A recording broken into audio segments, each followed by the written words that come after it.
Tip number 1.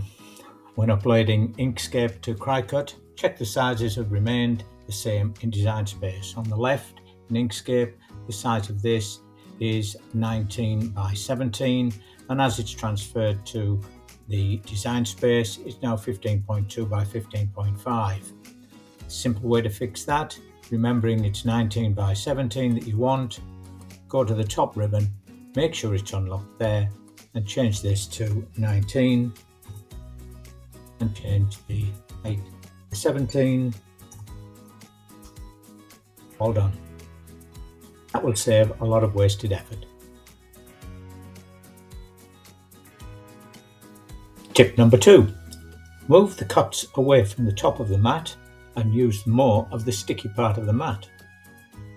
If you've noticed, every time you transfer something into Design Space, it appears here at the top, and when we go to make it, it puts it in the very top of the mat. Now eventually this part of the mat wears out.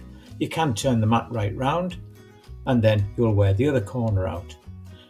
But you will find that there's big areas that don't get used. So when you're in the make it part of the program, click outside the box, then back in the box and drag it down to somewhere else. Then when you place a piece of card, say for this one, place it at 8 across and down to 20, and then it will be on a very sticky part of the mat.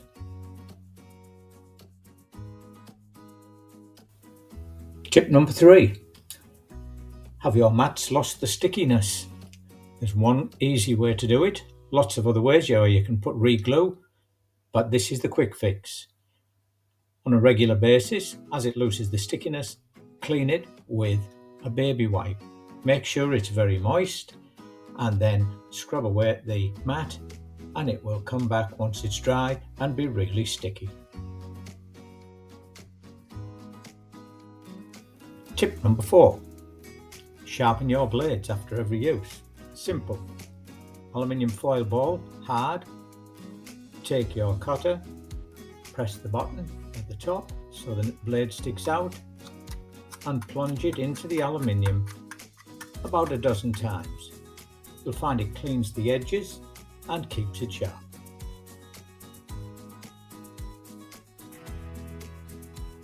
Have you ever put anything out to be cut and then find that the blade jams? One of the explanations for the blades jamming is when you overcut something more than once. This is an example. If you have a doorway cut like this and the doorway is filled in at the bottom, then the blade will jam in these two corners partway through the cut. First alternative, move the door up slightly from the bottom. I use this method as it keeps the strength in the model, and you can always trim it out afterwards or put a step there. If you don't do it that way, then the only option is to take the bottom line out.